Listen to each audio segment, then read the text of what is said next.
Now, down on the shore here, close to the Glenmorangie distillery, you can occasionally find an old oyster shell like this one.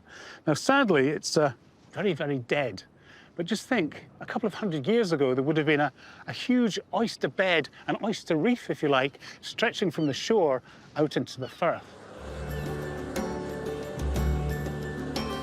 So what happened to the oysters? To find out about their fate, I'm joining Tom Bannerman on a boat in the Firth. So what happened to them? We saw a massive increase in overfishing practices. Most of them were sent down to London, and within only a few years, they were all taken out.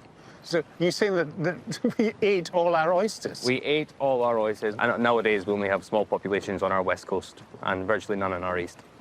So we lost the oyster. We did. From around most of the coast. But what are you doing here in the Dornoch Firth to bring it back? So we're running deep the Dornoch Environmental Enhancement Project, which is putting these oysters back into the water. Right. So what we're doing with these is we take them from a hatchery on the west coast of Scotland. We go through quite a rigorous biosecurity measurement to make sure we're not reintroducing any non-native species or disease into this system. Put them back into the Dornoch Firth where they once belonged and where they should still be. The Glenmorangie distillery, which sits on the shores of the Firth, is funding the project to restore the oyster reef. In the future, it's hoped that the oysters will naturally filter out the small amount of organic material discharged by the distillery.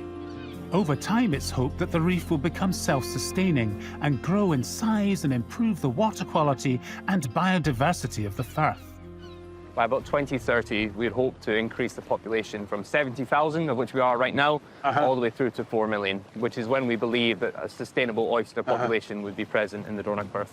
I mean, you start small. An oyster isn't maybe the most glamorous of creatures, but it's an important part of a wider ecosystem. Absolutely. It's a sign of the health of the whole system too. Absolutely.